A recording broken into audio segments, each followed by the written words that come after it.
sobre combustível, comburente, certo? Calor, suas formas, e a gente parou nas formas de propagação do fogo, certo? Então, como que o fogo pode ser propagado, certo? Ele pode ser propagado pelo contato da chama em outros combustíveis, ou seja, está tendo um incêndio aqui, eu tenho outros combustíveis, seja ele sólido, líquidos, gasosos, certo? E esse fogo, a chama tem contato com esses outros combustíveis e aí o fogo vai se propagar, certo? Ele pode se propagar também através do deslocamento de partículas incandescentes, certo? Pode ser alguma faíscazinha, certo? Então, esses dois métodos, ele pode se propagar também através da ação do calor, só que a gente viu no slide anterior que calor é uma forma de energia, certo? Então, como que essa energia vai fazer com que o fogo se propague, certo? Então, a gente tem três formas dela se propagar, certo? O calor é uma forma de energia que ela é produzida pela combustão, originada do atrito dos corpos. Ela se propaga por três processos, certo?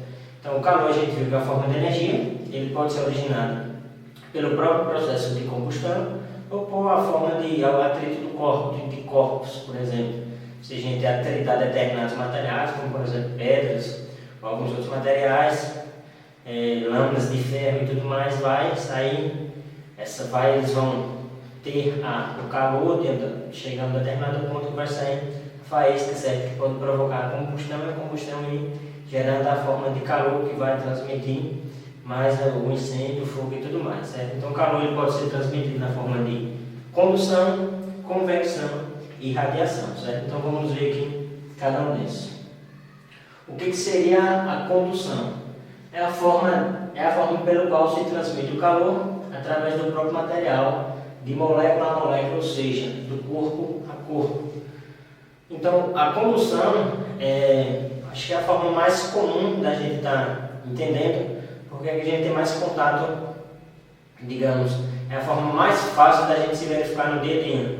Como, por exemplo, a gente tem algum material no fogo e você vai numa panela, você vai pegar, por exemplo, ela vai estar quente, certo? Então, é a forma de condução. Se eu tenho um fogo ali, eu boto um ferro, certo? Para ficar esquentando, o ferro começa a esquentar na ponta dele, molécula a molécula, até quando a temperatura aumenta, a gente tem o aumento da movimentação das moléculas. Então, molécula a molécula, elas vai passando, vai transmitindo essa vibração, essa energia, certo? Esse calor, até atingir a mão da pessoa que esteja lá segurando esse material, certo? Como por exemplo aqui na imagem, a gente tem um pedaço de ferro sendo colocado no fogo, certo? Esse ferro vai esquentar até atingir a nossa mão. Então, uma das formas mais fáceis assim, da gente entender que é justamente a que a gente mais vivencia no dia a dia, certo? Só que as outras formas também a gente vivencia no dia a dia, a gente só não sabe diferenciar direito, certo? A convecção também está presente no dia a dia. A convecção ocorre quando o calor se transmite através de uma massa de ar aquecida que se desloca de local em chamas, levando para outros locais quantidade de calor suficiente para que os materiais combustíveis lá aí existentes atinjam seu ponto de combustão, atingindo outro foco de fogo. Bom, basicamente isso aqui é o seguinte. Não sei se vocês lembram quando a gente falou lá da questão da formação das chuvas para ter os raios, que a gente tinha cargas, certo, nas nuvens, que tem carga positiva e negativa.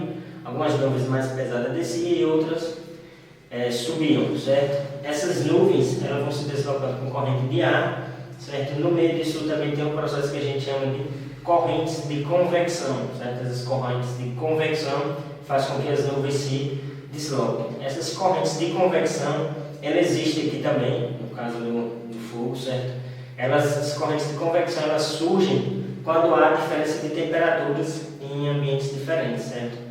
Ou no mesmo ambiente, por exemplo, em uma sala eu tenho uma determinada temperatura aqui e outra temperatura mais alta, ou está correndo um incêndio aqui, então aqui embaixo eu tenho uma temperatura maior, em cima eu tenho uma temperatura menor. Então vai surgir uma corrente de convecção, o ar vai surgir, é como se existisse uma diferença de potencial nessa superfície. Então vai surgir uma corrente de convecção que vai ser justamente por aí que esse calor vai se propagar, certo? E vai levar o incêndio a desses outros estabelecimentos.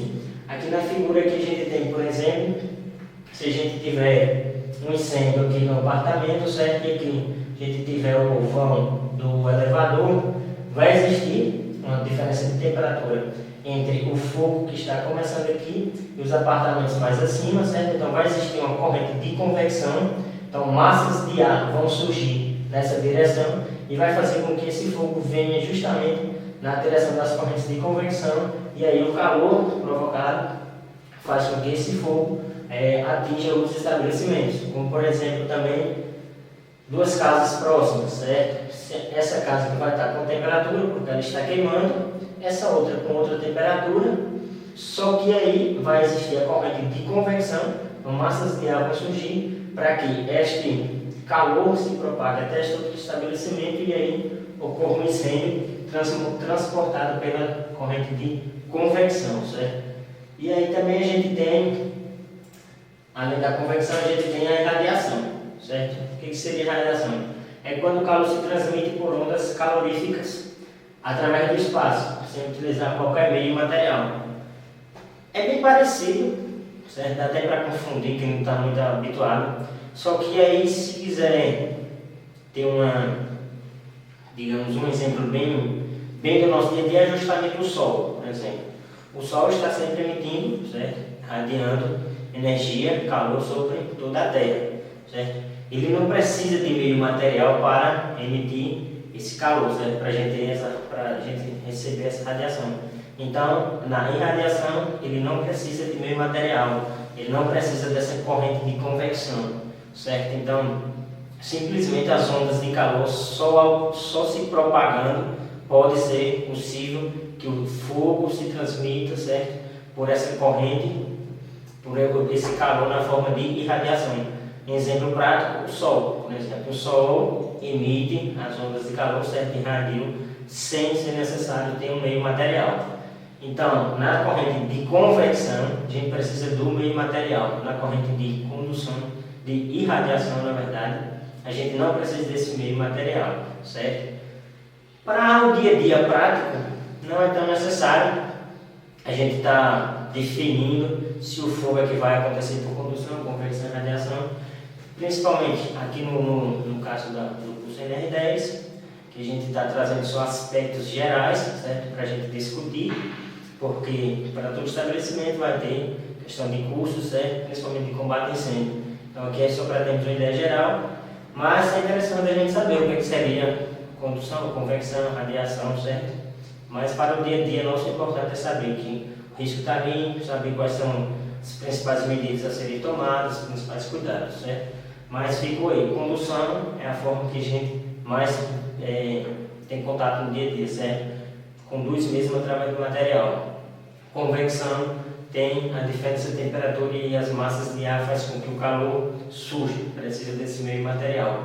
E radiação a gente não precisa do meio material, como por exemplo, o Sol se propaga, certo? Emite seu calor, sua radiação através do vácuo, a gente não precisa de meio material, certo? Então,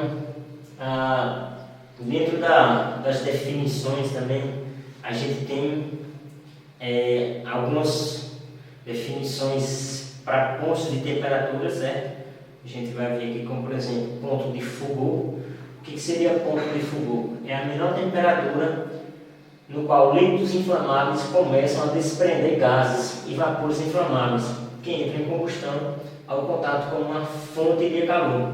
Porém, uma vez removida a fonte de calor, as chamas não mais se mantêm devido à insuficiência de gases e vapores desprendidos. Bom, resumidamente, o que seria isso aqui?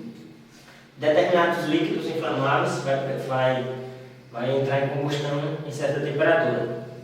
No caso da temperatura do ponto de fulgor, ele entra em combustão, só que quando eu tiro essa fonte de ignição, tiro essa fonte de calor, ele cessa. Um exemplo prático disso aqui seria, por exemplo, o isqueiro, certo?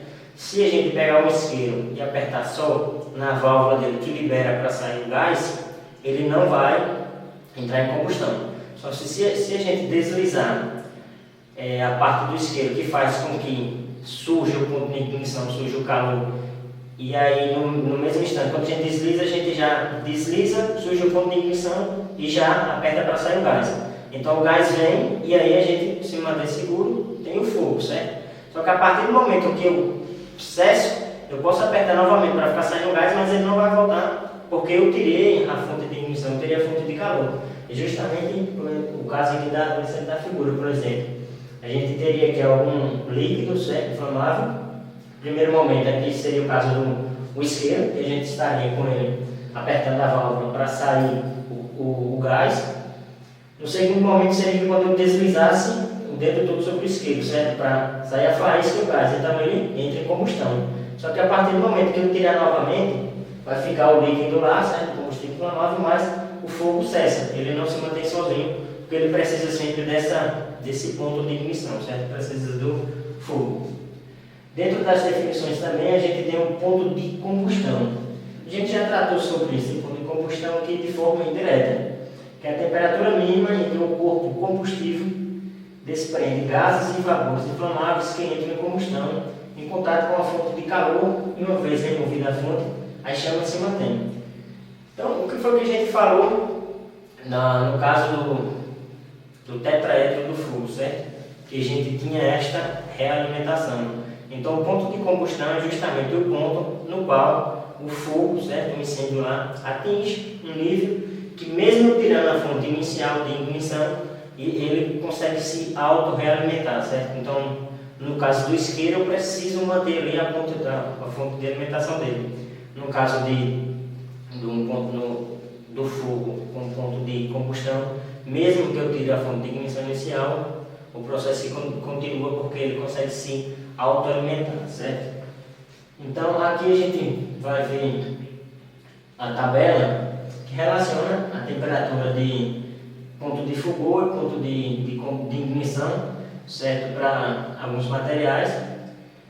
A temperatura de ignição é aquela em que os gases desprendidos dos combustíveis entram em combustão, apenas pelo contato com o oxigênio do ar, independente da fonte de calor. Então, o que seria o ponto de ignição, certo? Determinados materiais, como por exemplo o álcool, e tudo, só da gente já abrir ele já começa a liberar aquele gás inflamável, certo? Então, o ponto de ignição do álcool, por exemplo, álcool etílico, aqui, ó, se a gente abrir esse álcool, certo? Em uma temperatura ambiente de 371 graus, mesmo que eu não tenha definitivamente um ponto de calor, certo? Mas ele está nesse ambiente, então só de eu abrir ele lá, ele já vai entrar em ignição, certo? Então ele já vai pegar fogo, já vai explodir. No caso do ponto de fogo, o álcool ele já entra com 12,6, ou seja, se eu abrir o álcool aqui e tiver em um ambiente fechado e tudo mais, ele já pode entrar com ponto de fogo com 12,6, certo? Aqui, por exemplo, a gente tem o diesel, o ponto de ignição dele seria 400 graus Celsius, certo? A acetona, 465, certo? Então, cada material vai ter suas especificações. Essas informações aqui estão aqui para vocês, pelo menos, ter uma noção do que seria isso, como que é, certo? Isso aqui vai entrar com certeza nos projetos de estabelecimentos, quando forem fazer e tudo mais, mas é bom a gente ter essas noções aqui justamente para o nosso dia a dia, certo? Porque às vezes a gente acaba ficando sujeito a determinados acidentes ou tipo de acidente por falta de conhecimento, mesmo que seja básico, certo? Então tá essas definições. E aí, dando continuidade, o que é que a gente pode ter? A questão das classes de incêndio. A gente vai ver as classes de incêndio, certo? E os materiais que são utilizados para cada classe de incêndio, certo? Classe A, B, C, os extintores.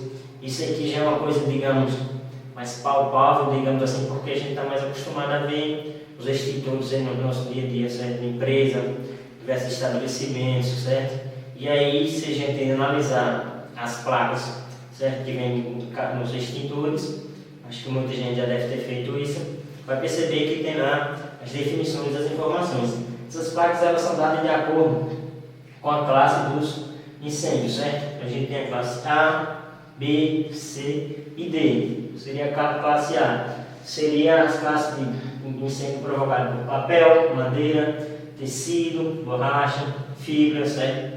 A classe B seria líquidos inflamáveis, A classe C seria materiais elétricos, certo?